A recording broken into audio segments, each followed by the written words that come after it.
एक 14 वर्षीय मां ने दर्द से अपने स्तनों को दबाया, लेकिन चाहे उसने कितनी भी कोशिश की, दूध की एक बूंद भी नहीं निकली। बच्चे को पालना उसकी कल्पना से कहीं ज्यादा मुश्किल निकला। 10 महीने पहले का समय। एमी पहली बार क्लास छोड़कर रोमांचित होकर अकेले नदी किनारे खेलने गई और पास में रियोटा को देखा। वे एक ही कोचिंग सेंटर में मिले थे। मैं खुशी खुशी उसे नमस्ते कहने दौड़ी। दोनों युवा और अनुभवहीन थे। वे लापरवाह माहौल में जल्दी ही एक दूसरे से घुल मिल गए। तभी पुल पर एक पिल्ला दिखाई दिया जो पानी में गिरने वाला था। बिना सोचे समझे एमी दौड़कर गई। रियोटा भी चुपचाप नहीं खड़ा रहा। एमी को रेलिंग पर चढ़ते हुए देख रहा था।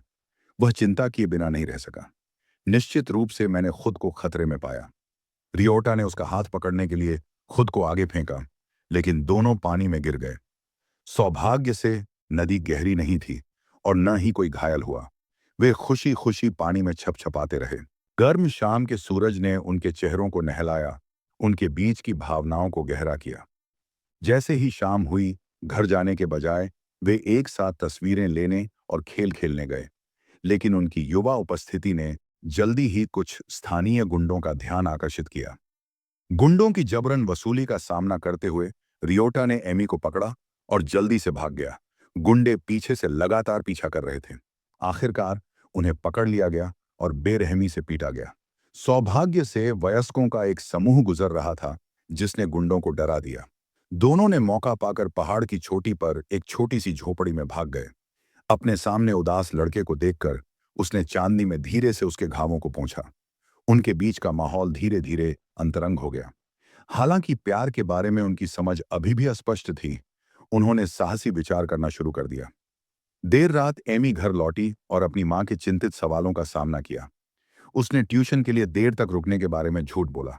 अपने कमरे में वापस एमी ने लड़के के साथ ली गई फोटो बूथ की तस्वीरें देखी। उसे अपने गे पर कोई पछतावा नहीं था।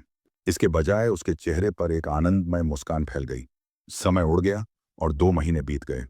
धीरे धीरे शारीरिक परेशानी महसूस हुई। दीवार पर कैलेंडर को देखकर उसे एहसास हुआ कि उसकी माहवारी 2 महीने से नहीं आई थी। जिम क्लास के दौरान वह लगभग बेहोश हो गई। क्लासरूम में वापस उसने अपनी स्वास्थ्य पाठ्यपुस्तक निकाली, विवरण पढ़े। उस रात की यादें वापस आ गईं, जिससे वह बेचैन हो गई। घर जाते समय गर्भवती महिलाओं को गुजरते हुए देखकर उसकी बेचैनी और गहरी हो गई। वह जल्दी से घर गई, अपना कंप्यूटर चालू किया और एक ऑनलाइन गर्भावस्था परीक्षण किया। परिणाम गर्भावस्था की अत्यधिक उच्च संभावना। उसने तुरंत चिकित्सा ध्यान लेने की सलाह दी। अपने बिस्तर पर लेटी एमी पूरी तरह से खोई हुई महसूस कर रही थी। उसके पिता उसे रात के खाने के लिए बुलाने आए, लेकिन उन्हें वापस भेज दिया गया। अपनी बेटी की परेशानी को देखकर उसकी मां उसे सांत्वना देने आई। उसकी कोमल मां ने एमी के फ्रैंटिक दिल को शांत करने में मदद की, लेकिन वह अपनी मां को इसके बारे में कैसे बता सकती थी। मैंने अंततः इसे छिपाने का फैसला किया और इसके बजाय रियोटा को फोन किया, लेकिन रियोटा की मां ने उसे फोन काटने का आदेश दिया और उसे गंदी लड़कियों के बहुत करीब न जाने की चेतावनी दी। एक एकल माता पिता के घर में पली बढ़ी रियोटा ने अपनी मां के हर शब्द का पालन किया। रियोटा तक पहुंचने में असमर्थ मैं केवल उसके दरवाजे पर दौड़ सकती थी। उस रात के बाद से रियोटा बार बार मुझे माफ करना कहता रहा। आखिरकार वह केवल 15 साल का था और अपने रिश्ते को कैसे संभालना है यह नहीं जानता था। स्कूल जाते समय एमी ने रियोटा से अप्रत्यक्ष रूप से पूछा कि क्या उसे बच्चे पसंद हैं। रियोटा ने पूछा कि वह ऐसा क्यों पूछ रही थी। थोड़ा उदास महसूस करते हुए एमी ने फिर पूछा कि वह कब शादी करने की योजना बना रहा था। अपने पिता से प्रभावित होकर रियोटा का शादी करने का कोई इरादा नहीं था। बहुत विचार विमर्श के बाद एमी फार्मेसी पहुंची। अपनी छाती से लाल स्कार्फ हटाया और अंदर कदम रखा। शेल्फ पर गर्भावस्था परीक्षण किट्टों को घूर रही थी। उसने कांपते हुए एक को नीचे उतारा, लेकिन उसकी जेब में पैसे इसे खरीदने के लिए पर्याप्त नहीं थे। कोई और विकल्प न होने पर एमी ने भुगतान छोड़ दिया और पूरे रास्ते घर भाग गई। अपने पीछे दरवाजा कसकर बंद कर दिया। तभी एमी को एहसास हुआ कि उसने पहली बार कुछ चुराया था, लेकिन अब इस पर विचार करने का समय नहीं था। भारी मन से वह जल्दी से परीक्षण करने गई, लेकिन 2 लाइनों ने एमी को निराशा में डाल दिया। वह अपनी मां के कार्यस्थल पर गई। अपनी मां को और बोझ नहीं डालना चाहती थी। एमी ने अपने बचकाने स्कूल यूनिफॉर्म को परिपक्व कपड़ों में बदल दिया और अस्पताल जाने से पहले, हालांकि नर्स ने उसे सूचित किया कि उसकी कम उम्र के कारण स्वास्थ्य बीमा कार्ड के बिना उसे पूरी लागत का भुगतान करना होगा। कोई और विकल्प न होने पर वह जल्दी से घर भाग गई। एमी के कम उत्साह को देखकर उसकी मां की चिंता और गहरी हो गई। फिर भी एमी ने अगले दिन बात करने से इनकार कर दिया।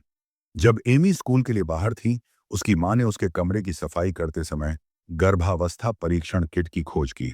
जब एमी लौटी, उसकी मां गुस्से में नहीं फूटी, बल्कि धीरे से पूछा कि क्या हुआ था। अपने सदमे को छिपाने के लिए संघर्ष करते हुए उसने तुरंत पूछा कि क्या एमी को मजबूर किया गया था। लेकिन उसकी बेटी ने कहा कि वह गर्भवती थी क्योंकि वह किसी से प्यार करती थी। वास्तविकता में वापस आकर उसकी मां उसे अस्पताल ले गई।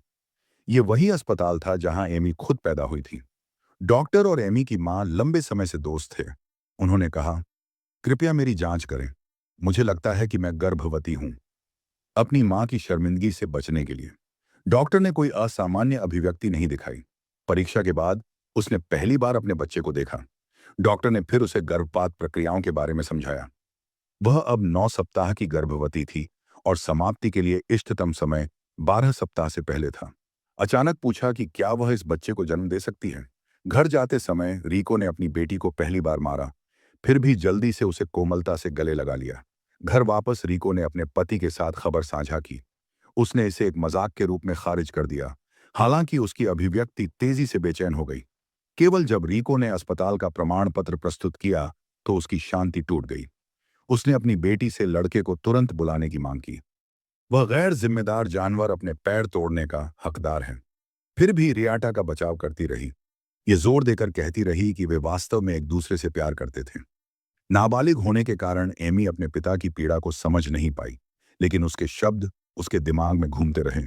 इसलिए उसने रियाटा का नंबर डायल किया। रियाटा ने जानबूझकर कॉल को अनदेखा कर दिया। एमी ने उसे मिलने के लिए एक संदेश छोड़ा। रियाटा हल्की रात की हवा में समय पर दिखाई दिया। रियाटा के प्रति अपनी भावनाओं को कबूल किया, हालांकि शब्दों में अच्छी नहीं थी। रियाटा ने उसके लिए अपनी भावनाओं को स्वीकार किया। रियाटा के प्यार की पुष्टि करने के बाद मैंने खुलासा किया कि वह गर्भवती थी। रियाटा के हैरान अभिव्यक्ति को अनदेखा करते हुए उसने बच्चे को रखने पर जोर दिया। रियाटा ने कहा कि उसका दिमाग खाली था। उन्होंने अगली शाम को फिर से मिलने का फैसला किया, जब वह एमी को अपना जवाब देगा। इस बीच एमी के माता पिता पहले ही रियाटा के घर का पता लगा चुके थे। उनके सामने शानदार विला ने दंपति को हिचकिचाया। रियाटा की मां ने उन्हें सेल्स पर्सन समझ लिया जब उन्होंने अपना उद्देश्य समझाया। रियाटा की मां ने उन्हें पूरी तरह से तिरस्कार से देखा। एमी के माता पिता को उम्मीद नहीं थी कि रियाटा की मां इतनी घमंडी और असभ्य होगी। एमी के पिता क्रोधित होकर कार में वापस मुड़े और हंसे। वह पीड़ा में रोया, लेकिन जल्द ही उन्होंने वास्तविकता को स्वीकार कर लिया। अब सबसे महत्वपूर्ण बात उनकी बेटी का स्वास्थ्य था। वे अपनी बेटी के सामने घुटने टेक गए, उससे विनती कर रहे थे। फिर भी बच्चे को पूरा समय तक ले जाने पर जोर दिया।